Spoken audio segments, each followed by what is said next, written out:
ꯑꯍꯥꯟꯕꯃꯛꯇꯗ ꯏꯔꯝꯗꯝ ꯁꯅꯥ ꯂꯩꯕꯥꯛ ꯀꯪꯂꯩꯄꯥꯛ ꯃꯅꯤꯄꯨꯔ ꯑꯁꯤꯒꯤ ꯃꯅꯨꯡ ꯑꯃꯁꯨꯡ ꯃꯄꯥꯟꯗ ꯂꯩꯔꯤꯕ ꯃꯤꯇꯩꯂꯣꯟ ꯃꯤꯇꯩ ꯃꯌꯦꯛꯄꯨ ꯅꯨꯡꯁꯤꯖꯕ ꯈꯨꯗꯤꯡꯃꯛꯄꯨ ꯉꯥꯡꯐꯝ ꯄ꯭ꯔꯃꯦꯁꯣꯔꯅ ꯏꯀꯥꯏ ꯈꯨꯝꯅꯕ ꯎꯠꯆꯔꯤ ꯆꯦꯅꯦꯜ ꯑꯁꯤꯒꯤ ꯃꯃꯤꯡ ꯃꯅꯤꯄꯨꯔ ꯂꯦꯡꯒ꯭ꯋꯦꯖꯦꯁ ꯐꯤꯆꯔꯁ ꯍꯥꯏꯅ ꯀꯧꯖꯩ ꯃꯤꯇꯩꯂꯣꯟꯒꯤ ꯒ꯭ꯔꯥꯃꯥꯔꯒꯤ ꯃꯇꯥꯡꯗ ꯅꯩꯅꯖꯒꯗꯕꯅꯤ ꯃꯁꯤ ꯅꯩꯅꯒꯗꯕꯁꯤꯅ ꯄꯦꯖ ꯅꯝꯕꯔ 5 ꯅꯤ ꯑꯗꯨꯗ ꯑꯩ ꯍꯥꯏꯖꯔꯛꯂꯒꯦ ꯄꯦꯖ ꯅꯝꯕꯔ 5 ꯗ ꯃꯤꯇꯩꯂꯣꯟ ꯋꯥꯍꯩꯊꯪꯅꯧ ꯃꯤꯇꯩꯂꯣꯟ ꯗꯤꯛꯁꯅꯥꯔꯤ ꯑꯍꯥꯟꯕꯗ ꯋꯥꯍꯩ 16 ꯇꯔꯥꯇꯔꯨꯛ ꯁꯨꯕꯗ ꯀꯛꯊꯠꯄ ꯀꯛꯊꯠꯄ ꯊꯧꯇꯥꯛ ꯚꯥꯕ ꯃꯗꯤ ꯃꯤꯅꯤꯡꯅ ꯀꯔꯤ ꯀꯩꯅꯣ ꯍꯥꯏꯕꯗ ꯋꯥꯍꯟꯊꯣꯛꯇꯤ ꯊꯥꯗꯠꯄ ꯇꯦꯜꯍꯟꯕ ꯊꯥꯗꯠꯄ ꯇꯦꯜꯍꯟꯕ two curtail to shorten to cancel to cut off ꯇꯔꯥꯇꯔꯦꯠ ꯁꯨꯕꯗ ꯀꯛꯌꯦꯟ ꯀꯛꯌꯦꯟ ꯃꯤꯡꯇ noun ꯌꯦꯟ ꯃꯈꯜ ꯑꯃ ꯌꯦꯟ ꯃꯈꯜ ꯑꯃ a giant bird a wild fowl nganu khunu gumba masa panba uche gumna lapna paidaba jiba haidi lapna paidi ngamdaba masadi panba jiba ama haiba kakyen haiba waisi adi jiba magi mamingni adi makhataba mu hajirake Tanipan subda kakyen khujil mingta noun kakyen gi khujil mai wahan thongna ranunculus ascle ratus nail of kakyen mathangda trama pansubna kalak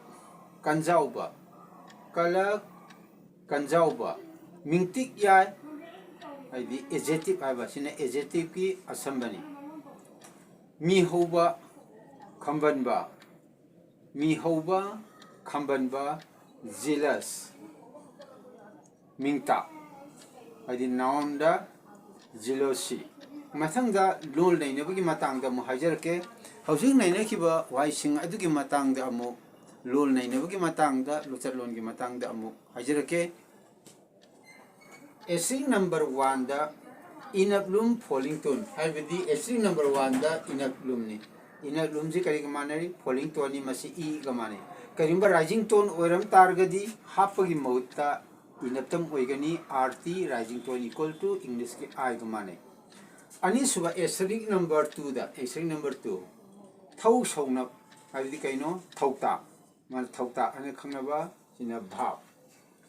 Makhataba mu mathangi page da mu hajarake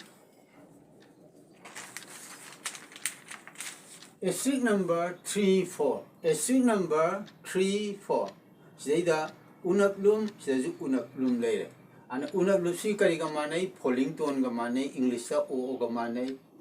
kayumba seida lum yaurum draba adi unaptam oiraba masi kari ga manai rising tone ni u ga managani amathanga string number 5 string number 5 si lere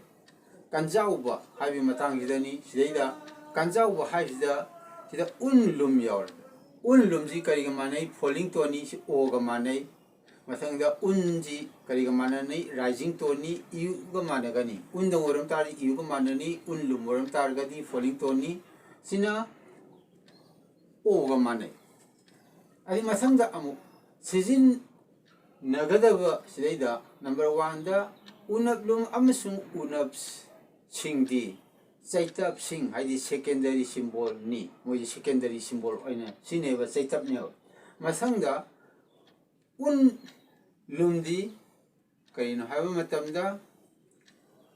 lonsum oina sijinai ada un lumdi lonsum oina sinagadaba falling tone oina ada taruk subada mingtik haibidi mingtik yai haibidi english da adjective haiba noun gi magun phongdokpado equal to kari ga manai a da assami da abbreviation da adjective si a harga ju khangnare aduga mingtik yai mitai londana sumna khangnare ngasi phone neriba asi mitai lon gi wahai thangnau gi matang da noinajaba ase ngasi gi onadi lesson page number 5 sida Nainajaba loijare channel asiki maming Manipur languages feature kawi ma awana pa lairagadi habiningba lairagadi hapiro comment pibiro ahanba yengba oragadi